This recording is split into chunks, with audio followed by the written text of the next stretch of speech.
Hello and welcome to the Forward Unto Dawn podcast, the show all about exploring the fiction of the Halo universe. I'm David, and I'm joined by my usual co-host, Dani. Hidley Hudley. And this week, our guest is the Halo subreddit's favorite mod and past guests on episodes 20 and 25, Defguru. What's up? I think I did that intro on the last two I was on, too. I'm pretty sure you did, and no matter how much you try it, I don't think What's Up is coming back. I think we'll it's see. Dead. Well, not for lack of try. So it's been a few months since our last episode, and there's actually been what seems like a flood of new content since last we came to you back in 2018. There's no less than 2 comic series. There are 3 new novels, and then there's a few interesting bits of news that we won't be covering everything this episode, but look for upcoming episodes at a more regular schedule covering what we missed and what's coming up. Was anyone else surprised by how much stuff we've gotten, given that there's not like a game or anything out? Surprised? It seems like they need to fill the void somehow. Keep us going.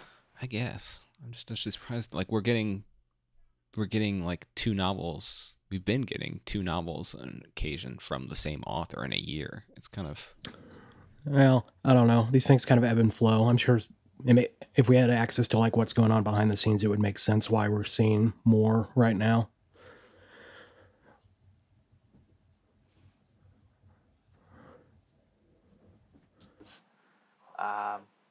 Well, let's just say not everyone was happy with the direction of Halo 5's story.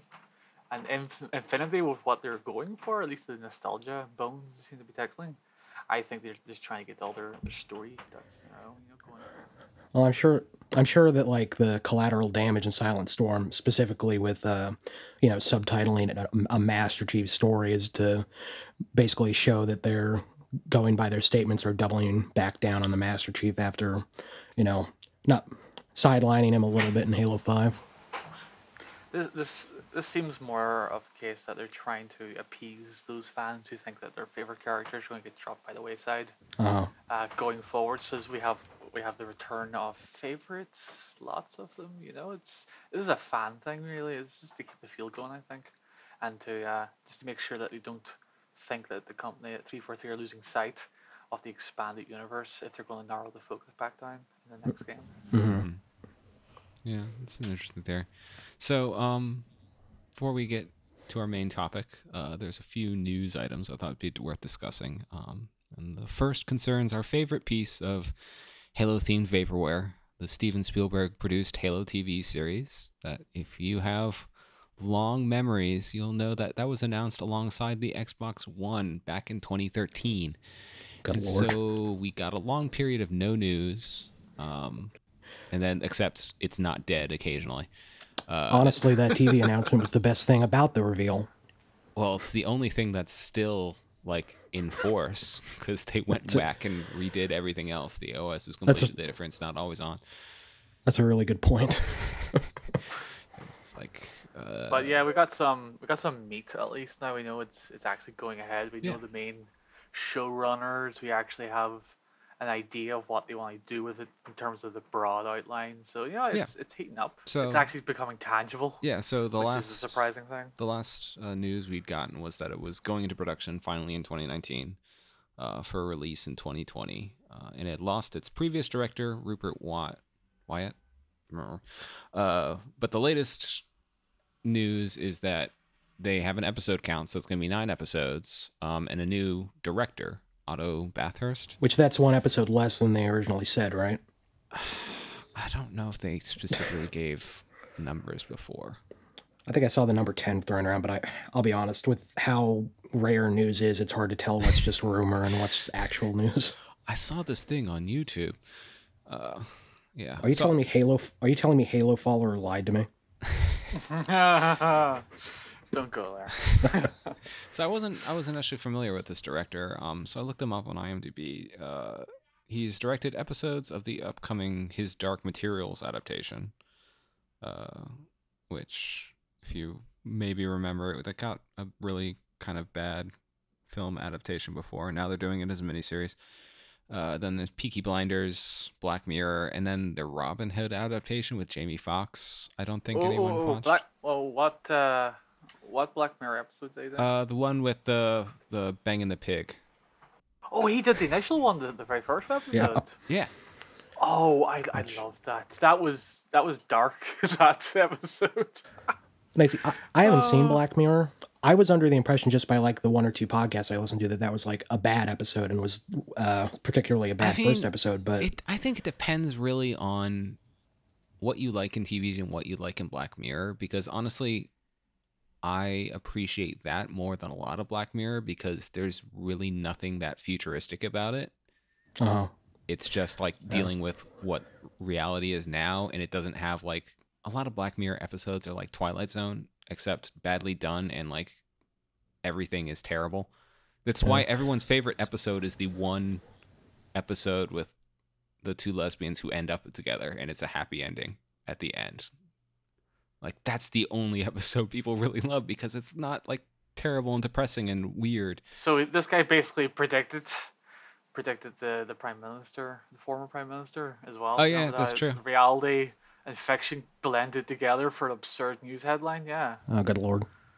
Yeah. Well, anyway, I had expressed my opinion that I had thought that it was a not the best episode, but a lot of people got back to me on Twitter, said no, they considered it a really good one and modern classic. So I guess I had the wrong impression. I think it's up and down. It's definitely stronger. It's definitely one of the stronger episodes. It's just the subject matter is so deliberately shocking and out there that it sort of detaches you in terms of like accepting the initial premise. Oh no, I'm sure. It wins you. It definitely wins you. They straight lace it. They take it very seriously. And it's well written. So I was like, wow, they pulled that one off. Okay.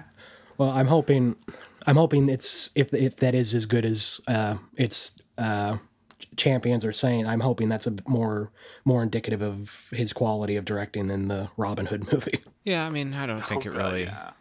It's one of those things. As much as I like complaining about Neil Blomkamp and so happy that we didn't get the Halo movie he wanted to make, like it's what the director. It's a whole team effort. So I don't think one way or another it tells you much. Yeah, that is true. We never got the Alien film he was going to do. That made me sad. But anyway, who knows? We know this is going to be during the Covenant War. No big surprise there. Mm-hmm. I think there's been some casting stuff come out, but honestly, I don't really care that much about it. If I really wanted all the spoilers, I think the only casting has been like for maybe original characters. I know they've said that the Master Chief and Dr. Halsey are going to be in it, but I don't think they've said anything about casting for them. Yeah. So, I mean, it's news. It looks like it's actually happening. So I'm excited for that. They're kind of 1 for 2 on live action adaptations, so we'll see how this goes. Well, they managed to work together with Ridley Scott and produce a stinker, so don't hold your breath. Well, Ridley Scott has clearly been doing well on that front himself. I just wonder what the budget's like for the show, because that will really tell you about the quality of the visual effects, and Halo is going to be really strong on the visual effects. Well, I think Showtime has said that they have high hopes for the project, and this could just be, bluster and talking it up, but they want Halo to be their Game of Thrones, so hopefully that if they throw some serious support behind it, we could get some quality stuff from it. Yeah. I'm just glad it didn't land on HBO. I wouldn't want to see Master Chief's dinger. You don't see his face, but you see his dinger, all right. Oh yeah, butt shot. HBO would have added nipples to Cortana, and that would be game over. Oh my god. Okay, so the other big bit of Halo news is Halo Outpost Discovery, which seems to be sort of the spiritual successor to Halo Fest in a way. It's a traveling show. It's coming to Orlando, Philly, Chicago, Houston, and Anaheim. So sorry. So fuck me, and fuck me. That's great. Yes, sorry, non-US people. Well, I mean, even for US, I think it's about a dead even split between Chicago and Houston, was it? But I don't know. Those are like 6-hour drives for me either way. Yeah, it'd be an hour and a half drive for me to Philly. I've got a really long swim. Philly versus New York. I don't know. I guess it comes down to what space they can get for how cheap. But they're coming on dates between July 5th and September 1st this summer. And I think it's kind of interesting that it's a blend of in and out of universe content. So there's the Hall of History, which is kind of like a takeoff of from the Museum of Humanity from the Halo 3 Believe campaign. And I think they confirmed that they're working with some of the same people from that. And then there's some sort of audiovisual exploration of a Halo ring, Covenant-themed escape room, laser tag, VR, target ranges, and more. And in universe, it's supposed to be like a mobile UNSC recruitment tool. And what I think is really interesting is that 343 is really not hiding the fact that they want this to be like a bring along your friends and family and turn them on to Halo kind of experience. That specifically seems like what the whole point of this is. Well, I mean, conventions are... I actually don't know how much money even big conventions bring in, but I'm sure that like one of the primary advertising has to be an aspect of it, I'm sure. I wish them well. I hope we get a Halo Fest 2 or whatever for the 20th anniversary. Well, but I know... I got a napkin from Halo Fest. A signed napkin. Where did you get a signed napkin? Because someone who went there was nice and got the people there to sign the napkin for me, and then they sent me the napkin. Aww. Did you frame it? It was really nice. Yes. All right, we have to take a picture so we can put that in the show notes. I want to see this napkin. Oh God, no. Aww. I'll dig it out sometime. Yeah, but I know putting together conventions and big things like this is difficult. So I'm hoping that this is 343 testing the waters, and if it does well, hopefully we can maybe get more locations and more international locations, maybe. Yeah, that would definitely be cool for those who cannot easily go to these locations. I'll never see one. The UK might get one in London. Well, That's no, you did get great. Yeah.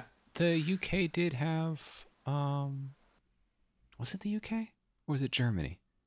There was... Oh, we're the same thing anyway. No, the same difference. For Close Halo enough. 4 or... I mean, it was unique just because, I mean, especially Halo is specifically seen as an American-centric franchise. And now we're in a post-Brexit world. It's true. Let's not get into that. So are we going to be more supportive or less supportive of Halo because of Brexit? I don't know how that works out. But no, maybe it was in Cologne. I don't know. Maybe I'm mixing up something in... But there was like for either Halo 4 or Halo 5, it was like a fan experience. Like, yeah, it was like a wee castle and like obstacle course and like flares and stuff. It looked really lame. I remember it sounded terrible.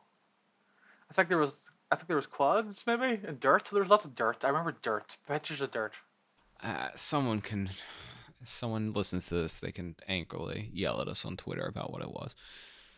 But don't yell at me. Wait, people listen? Occasionally. The only other...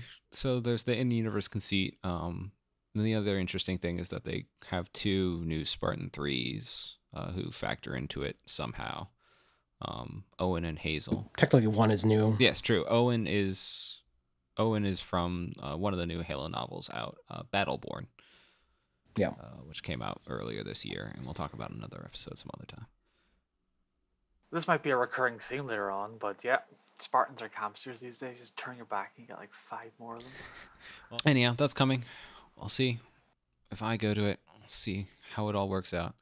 Leaving aside that, the main topic of discussion we dragged Defguru here for today is the novel Halo Bad Blood, which was released in June 2018. We're just a little bit behind on our releases. Yes, we are a little bit behind, but we are going to catch up. It's new-ish. It is new-ish. You're only 3 novels behind, you know. It's going to take 2 years before Duststorm gets to it on his podcast, so I feel fine. If we skip over the bad ones, then we won't have as many. I don't know if there's any bad ones between Bad Blood and this one. I haven't gotten to Renegades yet, but a lot of people are really talking it up. Yeah, and we're gonna talk about that. I thought we were talking about it today. I rushed to finish that yesterday, and I enjoyed it. Yes. Well, we will talk about it soon. Bad Blood is written by Matt Forbeck, who, along with Troy Denning, seems to be one of the main Halo authors these days. Sort of getting Troy a stable. Denning's a good guy. So does this guy. I like these guys. If there's a third one by now, it might be Kelly Gay. Yeah, I mean, Kelly Gay might be stepping up to be the third person. But so Forbeck wrote Legacy of Onyx, a short story in Halo Fractures, and then the predecessor to the story, which was a novella. I don't think it was the full novel, New Blood. I guess before we dive in, anyone have any opening statements about this book? If you don't like fan service, get the fuck out right now. Well, I don't know. I feel like it balances out since New Blood was kind of the opposite of fan service. Let's not post-review that book. No, I love New Blood, but it does not care about pleasing fans necessarily. Yeah, that's definitely true.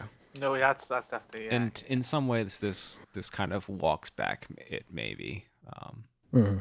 But it's interesting in that this book, I wouldn't say it is the 343's equivalent of First Strike, but it's the first part of it actually is sort of serving that role, because we know Halo 5 is going to take place.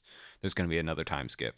It's not going to be immediately leading off of, or Halo Infinite is going to be, there's going to be a time skip between Halo 5 and Halo Infinite. So this sort of fills in some of the details. It explains how everyone gets to sing Helios at the end of Halo 5. Was it 2560 was the year people were extrapolating from the Infinite trailer, I believe? Yeah, I believe that was it. So, like, it's going to be like another 18 months or something like that. I would prefer a longer time skip. I don't like these immediately thereafter sort of things at all. I don't like. That's not my kind of favorite jump. I feel like it doesn't really matter because they had a giant, huge time skip between Halo 3 and Halo 4, and then didn't do a lot with it. So they're kind of using that as a place to like fill in a lot of stories, because that's primarily where a lot of the novels since 343's taken over has taken place. It seems. Yeah, it's in that space, like Renegades, which we'll talk about again, takes place concurrently with Halo 4 to right after it. So it starts out with Buck basically explaining all of Halo 5, which we'll talk about in Renegades too. I definitely think is something of the, how do you make, because there's a freaking lot of novels. I didn't realize until I looked down at a list recently that we're up to the 20s. That, like, they clearly won. But serious question: who the fuck's reading this? Hasn't played Halo 5. I want to know who those weird people are. It's weird, and I don't think it's really supposed to be like the book. Like when we talk about Silent Storm, I think we'll get into that. How that is clearly much more of a hey, if you're interested in Halo, grab this book kind of thing. But they seem to be, between this, Renegade, Silent Storm, they seem to be trying to make the books a little more accessible, which I think is fine. New Blood summarized ODST too. Yeah, this is true. It seems to be a staple of any book Buck's in. The benefit of being summarized is we get it in Buck's voice, and I think that overall, between this book and the other book, Matt Forbeck does a pretty good job of capturing Buck's voice. And so it's entertaining. It's fine. If you find Buck entertaining. Well, yeah, there. I know there's this huge contingent that was happy about this book because they think he's going to be gone from Infinite or whatever, and if Osiris comes back, Thorn will come in and something like that. One can only hope. One can only hope. I thought the excitement was that Osiris was going to be out completely, and this was indicative of that. There was multiple takes of people reading a lot into this. Yeah, which, you know. I wouldn't mind more Halo without Nathan Fillion. I prefer it that way even. I mean, I do think he's best in limited quantities. I think he was fine in Halo 5 because he was not trying to control, he was not trying to anchor the narrative, and he was fine in ODST because it was a shorter game. That was I mean, they only got Fillion for 5 because he had an opening in his schedule, right? Yeah, I think something like that. It was one of those things where, yeah, it just all worked out. Thorn's actor, I think, was unavailable too, so it was just the scheduling thing that worked out for them. So it's possible we won't have him in the future. But either way, this novel would explain why. Because it starts up basically immediately after the end Halo 5 cutscene, and Blue Team and Osiris fight the soldiers remaining to find a ship off Genesis, and basically Ebullient Prism chucks them through a slip space portal to Sang Helios. So, kind of sad that I don't know if we're gonna see Prism again. Or not. Why am I saying Brilliant Prism? God, I'm. I've got my monitor from the totally terrible Spartan Black comic miniseries from Marvel. What's her name again? Exuberant Witness. Exuberant Witness. Yeah, man. Hashtag Team Black getting killed off in the comics was totally fine. Yeah, so I'm gonna be sad that if we don't see her again, because I do think that was one thing everyone really liked about Halo 5. I know that some of the people that really analyze the multiplayer being canon with that voice pack or something that has Exuberant Witness being a multiplayer announcer. Yeah, that she links up with them at some point, which would be nice. That's the implication. I don't know how much stock to put that in that personally, but you know. Yeah, anyone trying to hook up multiplayer to the other is playing a fool's game. That's just including 343 insanity. Yeah. No, there's nothing wrong with using it to enrich multiplayer content, but just draw the line. Like, geez, you know it's not going to make sense. Remember the old Halo 3 armor stuff, and it's like, oh yeah, all these different companies doing all these different things. It didn't really make sense. Yeah, that's as goofy as some of the armor variants in Halo 4 and 5 are. It at least makes a lot more sense than it did in Halo 3. That it's like basically all these offshoots of companies once the Spartans became widespread versus Halo 3 when they were all supposed to be identical and stuff. And I don't think if you take the Halo 5 weapon stuff, you can't take that seriously. It just dilutes everything. Are you telling me that there's no chance the Master Chief is going to have a French fry covered assault rifle? It was also like, I know when they made that that Needler Warthog or something for Rocket League, they did it they tied it into canon by saying it was like some employee's like wild crazy vision for the vehicle. Oh yeah, forgot about that. So it could be something like that where it's more conceptual and not necessarily hasn't actually appeared in the multiplayer too. Yeah, I don't really care about the lower aspects of that stuff. I'm happy that they have the freedom to say they have to do this anyway and just make up some BS after the fact. I like that. So I mean, I'm fine with them having some fun, you know? Yeah, I think it's fine. One thing that this early section on Genesis gives us that wasn't really in the game is Blue Team and Osiris actually interacting, which is interesting. How would you expect to find that in the game? Like, yeah, I mean, it's kind of a hunt, and then all right, we got to do stuff. So they actually get a little more to do, and in what starts actually a trend for this book, Linda gets her action hero jump on the Pelican they're riding out, and there's a lot of jump onto moving vehicles in this novel. There are. So dynamic. It makes it feel like the text is moving, guys. Come on, feel it. 5 minutes later, they reach Sang Helios, which I know they talk about how there are Forerunner drives now and Forerunner portals are super fast and stuff, but I still wish they would cool it with making everything a couple hours away from each other. I don't know. I realize like the whole slip space travel being harder for humans is like a key part of like the Halo background. But I mean, even in Bungie era, they played that fast and loose. Like if they needed people to move around fast in Ghost of Onyx, they gave that kind of excuse about the Halo rings being on standby, making slip space travel faster. Yeah, and then there's the whole setup of Halo 3 where they had this explanation of, so Truth was super excited to get to Earth, so he just dropped out and took months to travel into the system or whatever. Please don't get me started on the Prophet of Truth. I could rant for an entire podcast about how the writing fell apart on that. Yeah, it's unfortunate. Although, if you've read the Waypoint History of Halo article, that explains a whole lot, and we did a podcast on that, so look in the archives. Basically, Halo 3 had no one running the ship, and that's why it is the way it was. So anyway, they end up back on Sang Helios, and the power's out because a Guardian nuked everything, basically. And Vale guesses that they'll have fled into the hills, basically, because that was where their ancestral homes are and stuff. And so it doesn't take long before they hook up with Halsey Palmer and the Arbiter, and we get that resolution to the Halo 5 end cutscene. Yeah. I do really like that it doesn't show us this because, well, but they don't show it, but it is cool that there's like, yeah, the Arbiter and the Master Chief got a minute to catch up and be bros. That was actually, and like, yeah, I wish there was more of that, but I appreciated that it just happened, even because it doesn't really make sense that Buck would be there. It'd be kind of funny. Well, unless they added the personality to him in this book that he's a creeper. I really wanted to know what they were thinking. No, so yeah, they have a camp out, and eat elite foods, and Master Chief and Arbiter catch up, bro it out.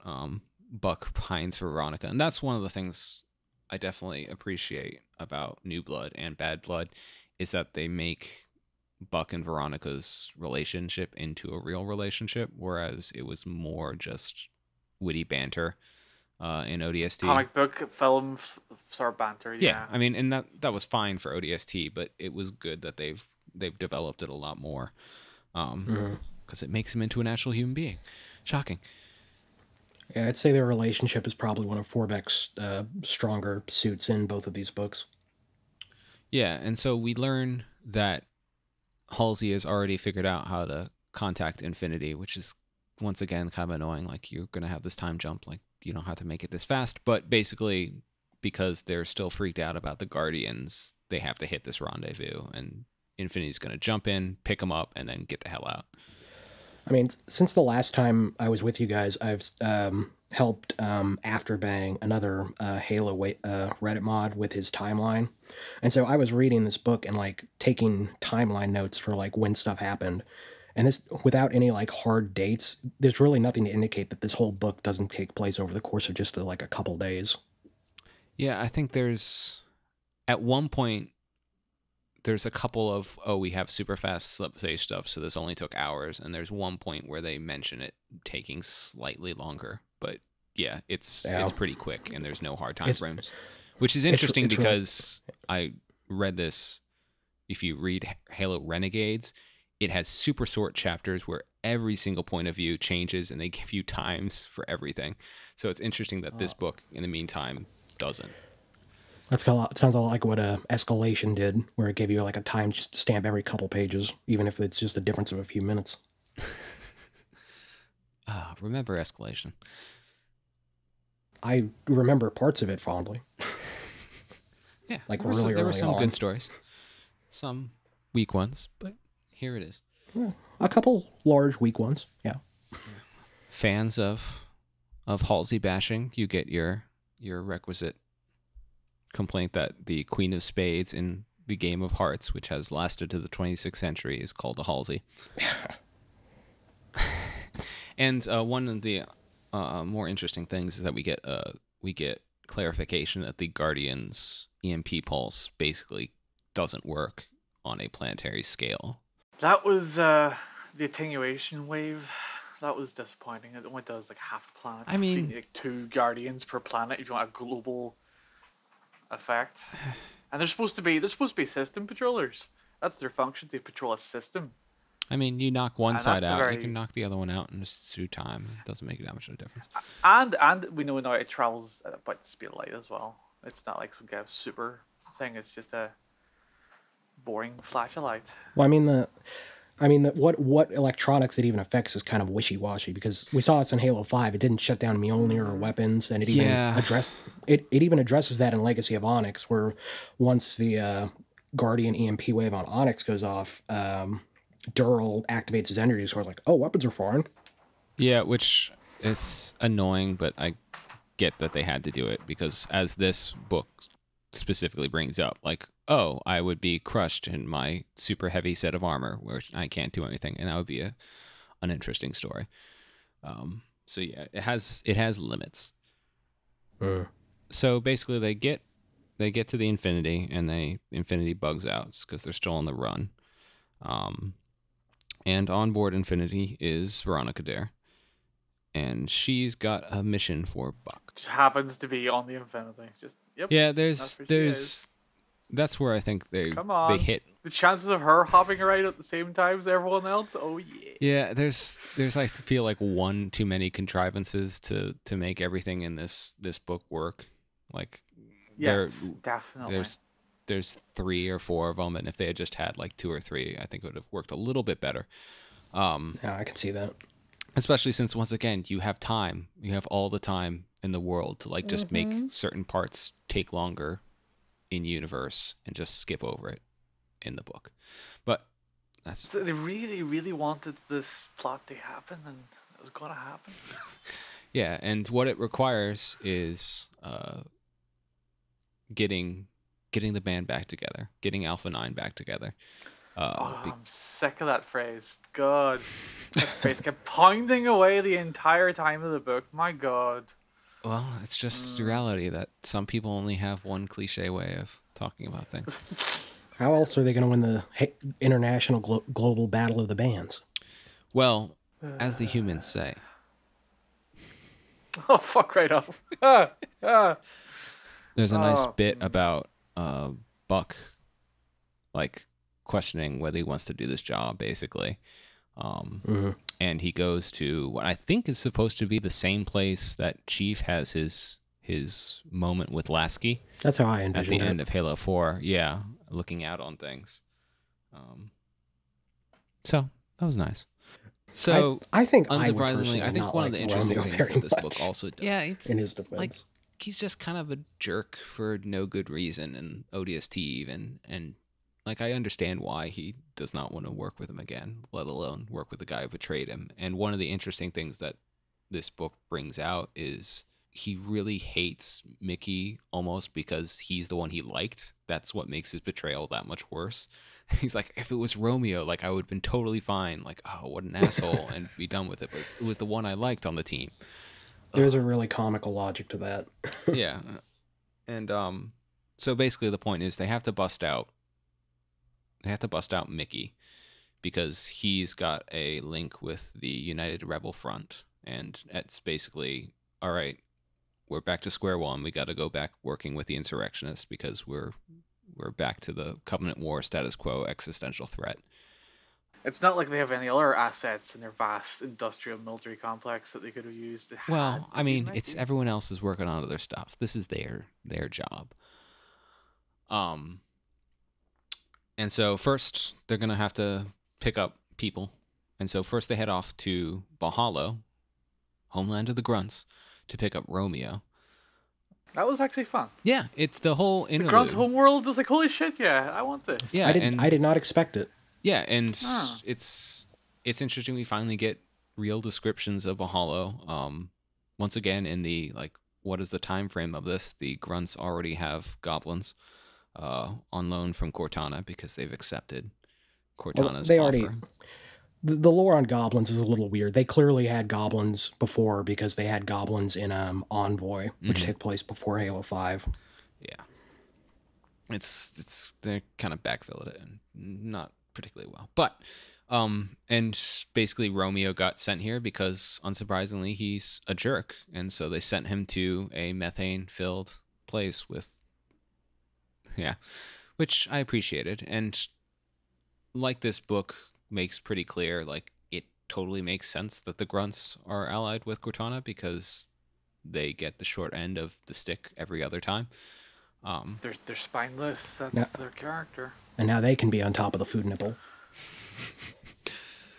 Yeah, and one of the things I really like about this is, in setting up what is another recurring motif in this, everyone's got the mission, and then there's the mission beyond the mission, and Romeo gets picked up because he's the consul that was basically put under siege when Cortana took over, and they pick him up, and they're like, all right, we're going to leave, and he's like, no, wait, I got to rescue the rest of the diplomatic crew. And they're like, well, that's not really our mission. He's like, no, but we have to do this. And so they go to do that, and it fails horribly. Which is one of those things where you're like, all right, well, they're going to spend this time like going back to save these nameless people who I think we only get the name of one character. That's right. And then they just get blown up. the one benefit for it is it does kind of show a softer side of Romeo. Like, he did care about like protecting them, and he was, upset that they died, Mm-hmm.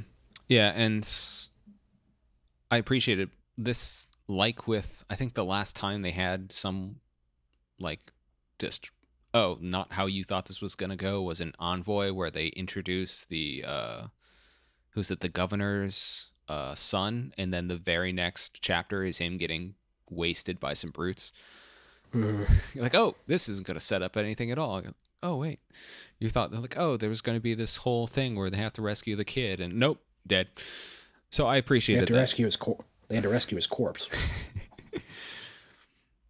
Yeah, so they fail at Romeo's mission, but they evacuate successfully on... Can we talk about one of the grunts' moons being called Pad Pad? They like their repeating syllables. What can you say? It's a thing. I get it. Anyhow, so they evacuate Valhalla, and they're off to the next part, which is Earth's solar system, our solar system, because there is a secret facility on the dark side of the moon where Virgil, our friendly engineer from ODST, is hanging out with his handler, Sadie. It's right next to where the Transformers ship crashed in the third Transformers movie. Oh, man. I love that movie unabashedly, just because it's so entertainingly bad. Is it bad that I don't like how they forced this ODST reunion feels? Yeah, that goes into the coinkydinks. But I like my engineers, and I appreciate that they basically get there and it's been zapped just like everything else. Yeah, I think that was personally my favorite piece of setting building, was just like how fucked the moon got. Yeah, and they don't know if they're going to be going in and everyone's going to be dead because and it turns out they're basically most of the place is out of power, out of air. But the engineers are all okay. But once again, Virgil's fine coming along, but it got to save Sadie and the rest of the humans who are getting carted off. So they have to do another mission to grab her, and they, in rare form, they blow out the glass to basically suck all the soldiers that are escorting the hostages. You don't think they'd be equipped for that? I mean, I guess... I don't think that would have stopped them, honestly. Well, the question is, why can't they just keep on teleporting back in? I don't know how that works. But it was a cool little set piece.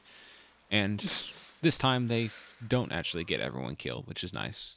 But they do kind of like... To be fair, they arrive when everyone was already killed. They're a bit late. Well, they save everyone who's left. How about that? And Virgil and Sadie come along with them. And everyone else basically goes to chill with the engineers and hide it out. Get the band back together. They were able to save like 0.0005% of the moon's population. I feel bad for... I mean, I guess they're safe in that they'll restore power and stuff and hide, but... Like, is this part of the whole war crimes thing that Cortana starting to rack up the body count now?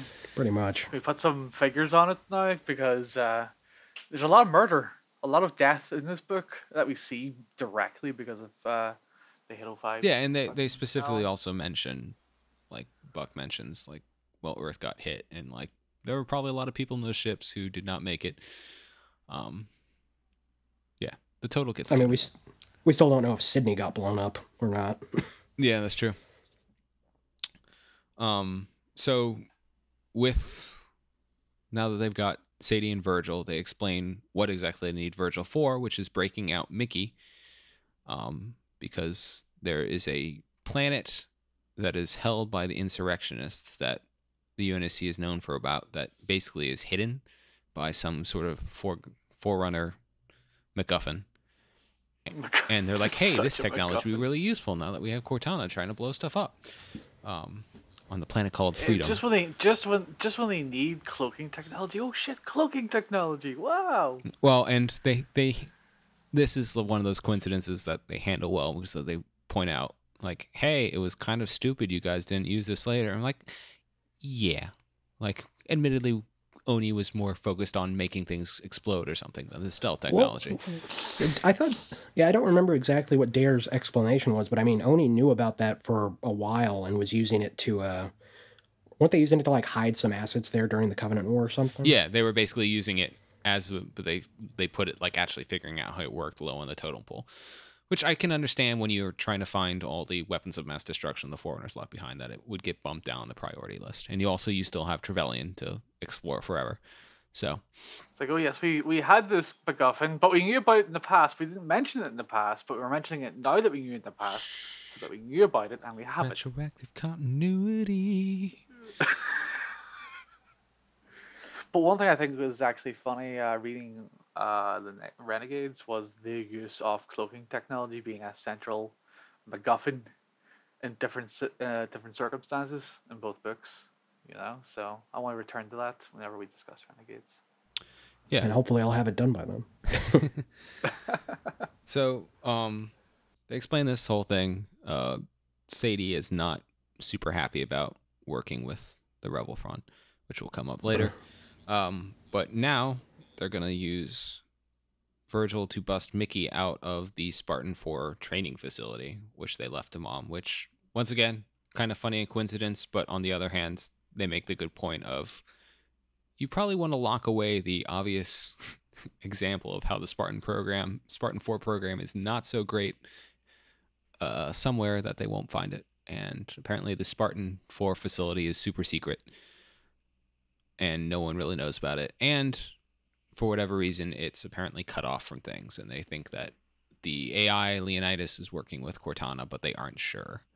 Turns out, whoops. Yeah, they don't. It becomes pretty quickly. I mean, there's some question about it, but they make it pretty clear from the get-go that he's probably working for Cortana. So the tension from these scenes is interesting. It's kind of like the bomb is there, you're waiting for it to go off.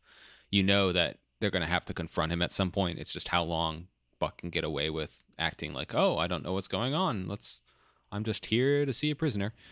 And it's one of those things where you just have to act under the assumption that it has happened, too. Yeah. There's no real opportunity to go like, hey, Leonidas, are you evil? And basically, they decide, all right, well, it's going to be suspicious to Leonidas if you go in more, so we're just going to send Buck in alone. And he gets some Virgil does some bad comedy in this sequence, and some verbal sparring. Buck waltzes his way into the brig and finds Mickey. And here the other interesting thing is so he was hurt by Mickey's betrayal because he liked Mickey and thought that Romeo was the asshole he had been fine with. The other interesting thing is that it doesn't seem like Buck particularly cares about the politics of it. Like if Mickey had decided, all right, well, I think the UNSC is doing bad stuff and walked off, he would have been fine with it. More or less, it was that he betrayed him that really gets to it, which is an interesting wrinkle. Mickey totally gets under his skin, and he storms off. But not before giving a hint about why he's there. Yeah. So he basically, they figure out that they have to disable Leonidas somehow, because he's probably not going to let him just waltz out. And the one thing that I liked about this sequence was I mean, it was kind of understood just because they're always in the data crystals, but they make it clear that you can't really just email AIs. They're too big for that. You have to have... They have to put them in a zip folder. Stick them on a USB pen. Yeah, you have to pay for the pro version because otherwise you can't fit it in the... Yeah. So they have to basically... They find out, all right, well, he's basically in the entire system, but he's residing in this crystal, so you have to find his data chip. And so basically he goes to the command center, and Leonidas, they have this little moment where it's like, hey, I would like to see June. And he's like, oh, June can't see you now. I'm afraid I can't do that, Dave. And then he frankly says, well, actually, Buck's gone rogue. Everyone freak out. And when that doesn't work, he tries to kill everyone by evacuating the air, which kills 2 unfortunate Spartan 4s, but Buck manages to destroy Leonidas' chip. But now everyone thinks that he's a rogue Spartan, and he has to run back to where Mickey is. And they have to fight their way out. And he's assisted by, final ridiculous coincidence, Gretchen and Dutch. Now, just happened to be there. Who are now Spartan 4s. Now, the criticism that is a coincidence is very valid. I'm not going to argue that. But in the moment of reading it and seeing Dutch and Gretchen, I was like, ooh. And, I mean, once again, like, the coincidence is the coincidence of what you do with it. And I think, once again, Gretchen was basically a non-existent character. She appeared in Hell Jumper. and a little bit in New Blood, but she basically didn't really exist in any substantial way, and she's still on the periphery in here. But basically, Dutch explains why they became Spartan 4s as our marriage would not have lasted civilian life. And this is a couple that gets horny only whenever they come back from fighting. I mean, basically, it's something else that this book grapples with Veronica and Buck, is the fact that they might not be as screwed up as the Spartans, but career military, like, that's what they know, and it's kind of hard to leave that. And I feel like there's a lot more of a somber story if we ever got like a short story about like Dutch and Gretchen's like failed marriage. About how he doesn't want to be a long haul trucker, damn it. Well, I don't know, it kind of reminds me of, I don't know if either of you ever played L.A. Noire, but part of the plot of that is that the main character gets into an affair because after coming back from World War II, he basically can't really relate to his old life and his wife anymore just because of what he's been through. Mm-hmm. There's an interesting aspect there to explore somewhere, but might be a bit too somber for Halo. Yeah, so I appreciated, while it was a coincidence, I at least liked that they gave it more of a emotional underpinning besides, we're Spartans now, because that works for this story. And so they bug out again. June turns out to be alive, just incognito, or was disabled by Leonidas. And they are apparently going to evacuate the facility now that Leonidas is gone, which my question there was, but where are you guys going? I guess maybe that they hook up with Infinity somehow, but there's a lot of, all right, our Condor is leaving. Good luck with what's going on. But we need your help. Goodbye. Yeah, and I mean, I appreciate that at the same time, because this is very much Dare's op, and it's need to know, and if it's not essential to the mission, we're really not going to worry about it. Which is, I appreciate that it's a more utilitarian jerkiness of Oni, whereas usually they're just jerks to be jerks. And here it's like, well, this mission either gets done or it doesn't, and it's really important, and sorry, everything else is secondary. And and Forbeck keeps that pretty consistent between Bad and New Blood, because I remember specifically in New Blood, like, they're recovering that information. Dare's like, oh, nobody's going to save that ODST group, don't worry about it. But Buck says, no, I'm going to go save them. So everyone's brought up to speed. We get more hashing out of, they actually spend a lot of time, and this is really the first time, I want to say, since like Fall of Reach, Ghost of Onyx stuff, that they actually spend a lot of time hashing out the UNSC insurrectionist politics in a tangible way. There's some of that in the Kilo 5 trilogy, but it's a lot more remote. There's a little bit of that in like Last Light, I think, maybe. Yeah, a little. Well, the Last Light wasn't really about the insurrection so much as like basically just bureaucracy and politics, which I appreciated about it. So they're heading to the Hole in the Wall, which is the single city on this planet, which they describe several ways. Cybele something. They name it like, what was it, Cybele, and then the other one was like Erebus or something. No, that's not right. I wrote it down somewhere. But either way, they're heading to this foreigner planet with the insurrectionist thing, and basically they want Mickey to act as the, hey, don't shoot us immediately because we got this guy, and Mickey understandably doesn't think that's a great idea. And one of the interesting things here, though, is that they finally get, I mean, they point out, Mickey, you don't really have a choice, but he makes the germane point, well, like, oh, well, this actually makes sense in some ways because you aren't really fighting a war against Cortana, you're fighting an insurgency, which I kind of hope that Infinite and the other books go into more, because, yeah, you can't really just take on the foreigner stuff directly. It's almost like what they did in Gears of War 3, where they're like, we're all stranded now. Yeah. And on the way to the colony, Veronica and Buck have a heart-to-heart about marriage. And just the, like, yeah, what is it like? What does it mean, like, if we're going to be fighting this war indefinitely, where we could die anymore? What are the terms of our relationship? They head to the colony. There's Mayor Juanita Wells, who is ready to blow them out of the sky. And Mickey successfully talks them down. Although they do have a good point where she's like, oh, well, it's really an honor to meet you. However, it's unfortunate you're there because I'm still going to have to blow the ship up. But Mickey shows that, hey, the guy actually, he knows politics and he knows his rhetoric. So he manages to convince them. And they land and head out, and things don't particularly go well. Wells tells them to basically just get packing. Mickey turns out to be the one to make the appeal for humanity, and this whole section kind of is the Covenant War II Electric Boogaloo, where the insurrectionists are like, well, that's your problem that you guys made, and I don't think that's really our issue, and we haven't been found, so what's the big deal? You guys fight your war against your crazy AIs. And they point out that, hey, this is kind of going to come to your doorstep anyhow. By the way, Oni has known about this place all the time, so you're hosed no matter what.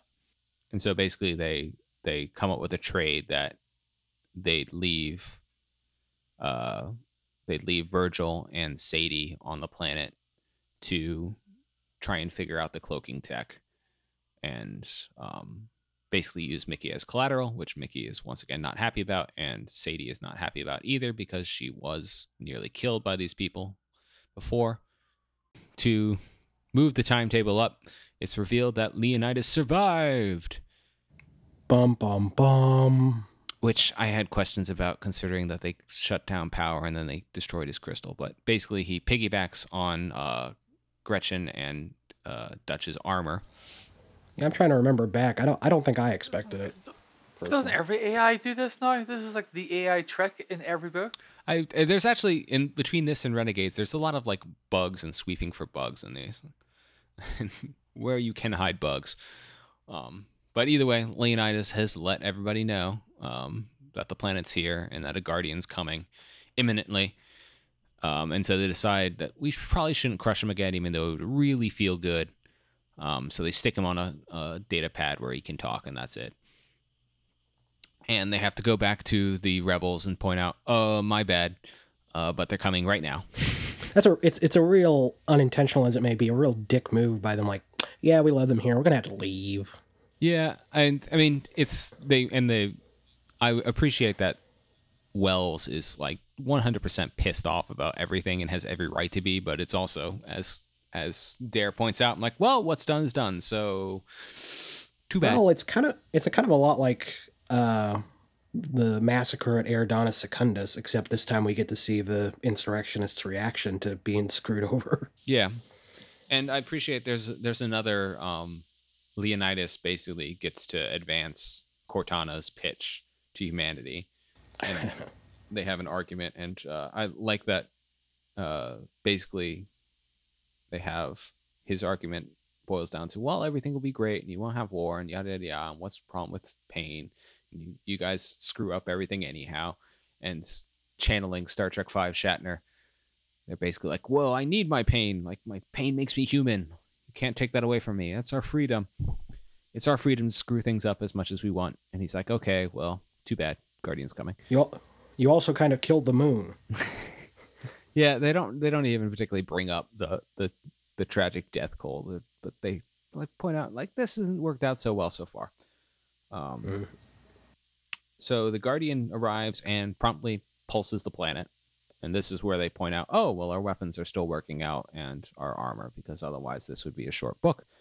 And so the plan is to Virgil, because they've established that engineers can repair the damage done by the pulse fairly quickly. Virgil is going to repair the transports, and they're going to use the few fighters they have to basically distract them while the transports escape, because at this point they can't do much except leave. What is it, like the select key people they leave? Like they send the scientists out and like some other people? Yeah, and that's one of the interesting things about this is, once again, aside from Envoy, you usually don't get, I mean, they're insurrectionists, but a more civilian standpoint. And this has Wells like, all right, well, we don't have enough room, so I'm going to have to choose who lives and dies, basically, or who lives and is subjugated to the rule of machines. And I appreciated that it spent time on that and how that was a hard, terrible choice. At least she did it with like the thing of like, well, maybe the scientists can, help screw them over or something. Like maybe she's like in the back of her mind, regardless of how likely it is, hoping that like her actions will eventually lead to them ultimately surviving. Yeah, and so everyone else basically has to hunker down and fight off the soldiers that start pouring in. Mickey gets some Chinese knockoff Mjolnir armor. Like it sounds like it's basically like ODST pieces with some powered armor aspects. That's too small for him since he's a Spartan sized. It's like Mjolnir spelled with a Y. Yeah, but I laughed at that because obviously, I mean, especially considering how many companies were churning out like speculative Mjolnir variants. You have to imagine a lot of that stuff ended up in the hands of the insurrectionist or whoever. Yeah, I mean, in Silent Storm, they were able to get the schematics for the Mark IV in that too. Mm-hmm. So they've had it for a while. Yeah, it's probably, if nothing else, the main obstacle was the stuff's super expensive. So even if you have the ability to capacity to know how to make it, you can't necessarily make it yourself. Mm-hmm. And like it's getting into a the who lives or dies situation. And I appreciate also that they spend time. Mickey shows up and he's basically given like a hero's welcome by all these insurrectionists, and it's him who basically stops the panic when people realize there's not enough lifeboats. I can't really remember. Does Buck kind of get pissed off at how popular Mickey is with them? Yeah, and that's part of their recurring through this section. There's a lot of action, but there's a lot of banter between them back and forth about the nature of betrayal, and you're like, oh well, you could have done this. That's bullshit. You wouldn't have let me do this. Blah blah blah. Which I shouldn't say blah blah blah because it's interesting, but yeah. I feel like the banter between Buck and Mickey, I mean, you could argue it feels a little contrived in some points, but I think for the most part it does a good job of outlining, their points and where they're coming from. Yeah, and I think it does a good job, I think, because it makes them both right in that Mickey totally shouldn't have betrayed his teammates, and that's a huge betrayal that obviously that Buck makes clear he's never going to get over. But and I know it's a really common thing in the fan to be like, fuck Mickey, like everybody fucking hates him now. But like, I don't disagree with that, but at the same time, like, he's a really good illustration of people that grew up with the Covenant as the only enemy, and now to find yourself fighting humans just seems stupid. And like, at one point, Buck says, well, you could just resign. He's like, are they really gonna just like let me go off with all this tech? And like, no, they would like decommission you or something terrible. They would need to pull a Randall with them. Yeah, I'm like, who knows they do that. And then, I mean, he's the one who wants to stay. Like, no, I want to stay behind and fight for these people. And Buck basically has to convince him, like, well, we'll come back. And so they decide, basically, with limited time, they're going to use Leonidas to sue for peace, basically. And he manages to call off the Guardian briefly. Mm-hmm. And then they send a little chunk of the Guardian comes over to pick up the tablet with Leonidas on it. And then in a total dick move, they shoot it. Romeo shoots it.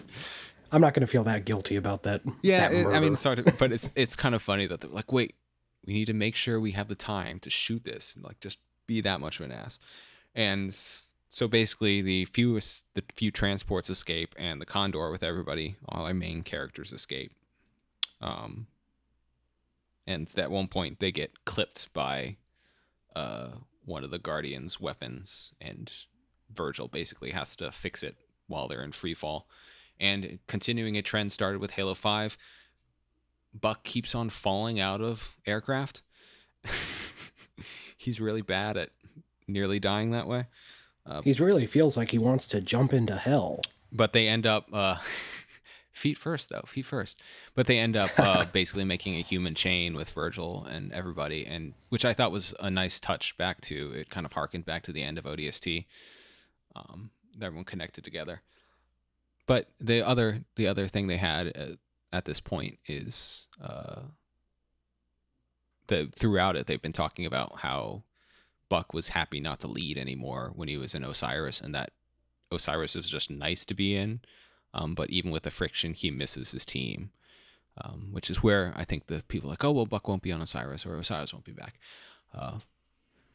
Because they successfully head back to Infinity, and Buck basically vouches for Mickey. He's like, well, we need everyone in the fight we can, and yeah, I don't know what they're going to do once we defeat Cortana, but in the meantime, it's better to have him in the fight, and they have him as a liaison to the front. Yeah, I liked how they phrased that. I don't know exactly how he phrased it, but it was basically like, oh yeah, don't send him against humans. That would be stupid, but you can send him against robots all day. Yeah, and it's a nice realization that, like, he's never going to forgive Mickey, but he at least understands him, and he couldn't kill him back then. He's not willing to lock him away or kill him now, even though, and I laughed that Palmer is gung-ho to just kill him, which totally fits in her character. Always itching to kill some political enemies. Yeah. I did like that it basically highlighted, like, yeah, the UNSC would never go for this, but now that we're completely fucked over, we kind of have no choice but to make a super big compromise on this just because he's too much of an asset. Yeah, and I think overall this book does a fairly good job of making the Guardians feel like a credible threat without feeling insurmountable, and also making the UNSC feel like it's on its back foot enough. Yeah, not feeling like, it's fine. It's a dimension to it that was missing from Halo 5 that wouldn't have assuaged, the problems with Halo 5, but it would have helped a little. Yeah, I mean, it's one of those things where they kind of had at the end where it's like, well, we just got to keep running, but they didn't really explore it much. Which, I mean, according to the loot crates, by early 2559, they're still just running. Yeah, which is where the time jump comes in, I guess.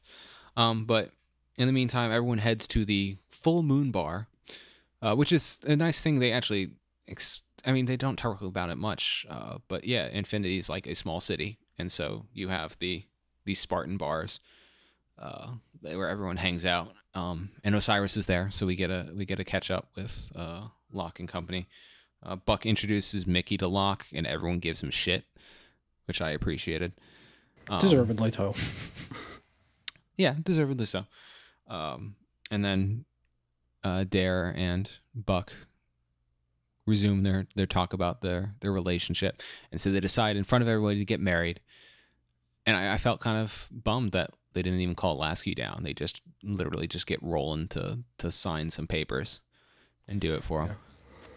I don't know where I read this. I think it might have been Forbeck's Twitter or somewhere. I guess originally Blue Team was supposed to be in that scene, but they decided either because they have them somewhere else in the story or something, but they just cut them from that scene.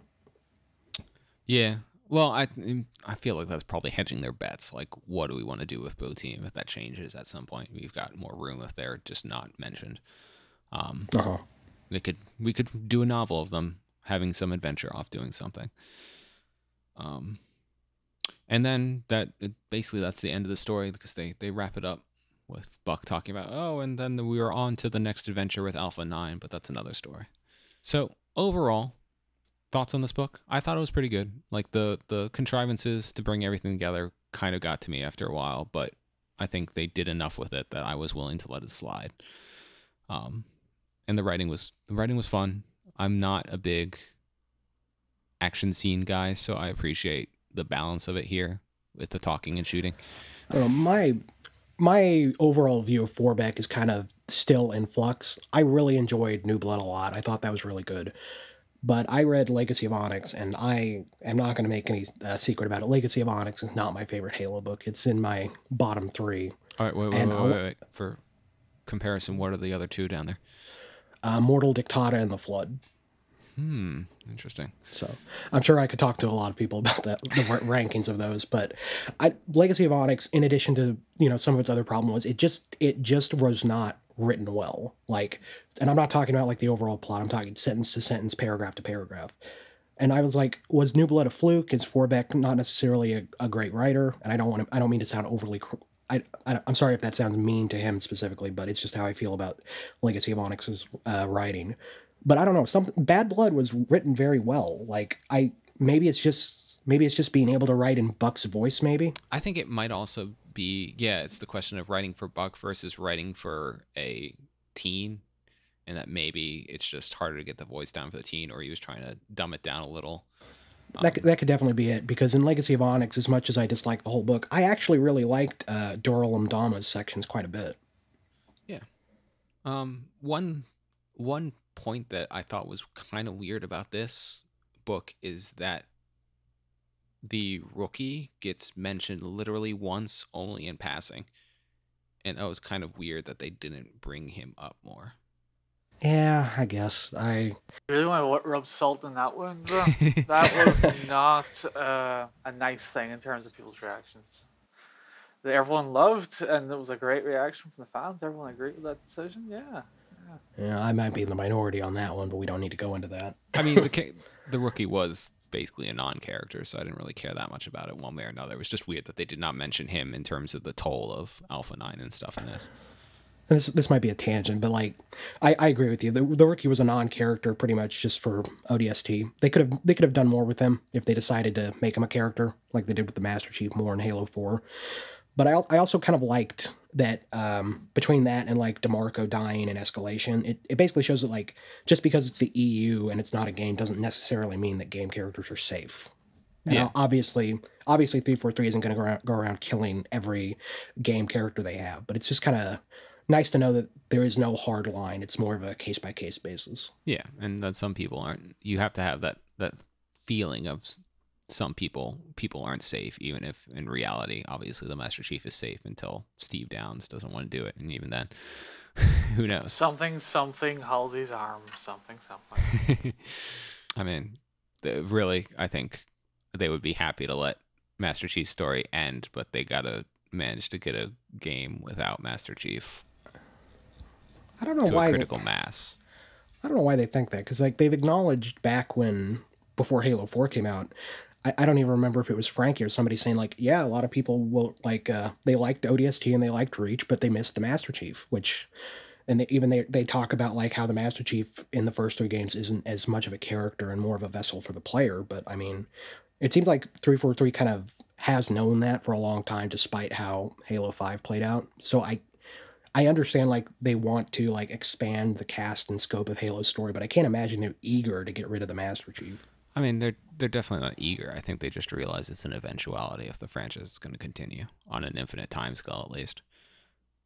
Well, they're also building up like that Spartans can live a long time, so I don't know. I have no idea what their plans are for that. Yeah, well, that was actually one of the little points that they brought in here. It was like Buck's talking about, well, I'm in my late 40s or whatever it is, and like with cryo included, I'm younger than that, but like who knows how long it can last with all these augmentations, and like am I really going to be doing this when I'm 80 or whatever, which is interesting. You don't really hear that. Like, yeah, they're usually like, well, we might die tomorrow. He's like, well, what if I don't? and then like New Blood is just like, you could live forever, but we've never had a Spartan live that long. Yeah, it's just like, oh, we don't know. It's kind of on the frontier. Who knows? Yeah, so overall I quite enjoyed it. I think it does, in terms of stories that have to serve a larger purpose to the plots. I think this one does it a lot more successfully than stuff like Thursday War, in that it's really only the first like fifth of the book, and then they move on, and it's really this story about Buck and his team versus trying to feel like it was getting dominated by what we have to hit. And yeah, I'm interested in seeing. I don't think, as of now, we don't have anything on the calendar for Matt Forbeck in the future in the Halo universe, but I'm sure we'll probably see him again. And we don't have any other than the next, the sequel to Battleborn. We don't have that many books on the horizon at the moment. Yeah, which I would say, oh, that means that's slacking off again, except it didn't feel like we had that much on the horizon in 2017 and 2018, and then a whole bunch of stuff came out too, so... If only they were expecting to show us some kind of game this year. Yeah, I feel like Infinite's a 2020 game. I can't believe it. I wouldn't have even hazarded that being the possibility 2 years ago, but it's definitely 2020. I'm certain it's a cross-gen title. It has to be. It very well could be, especially with those rumors going around. If it's pushing to cross-gen, that means a delay. You know what I mean? It won't be coming out this year if it's cross-gen. I know they, well, no, I don't know. they've talked a lot about they just had that IGN interview with Bonnie Ross, and they said that one of the reasons Infinite is taking so long is because they had to rework the tools for 4 and 5's engine, and because they're trying to avoid the crunch that those games experienced. Well, they say that every time they make a new Halo game. Oh, we're redoing the engine this time. With the actual branding of the Slow Space engine, I think it's more. I mean, that's the thing. It's never ever a totally new engine.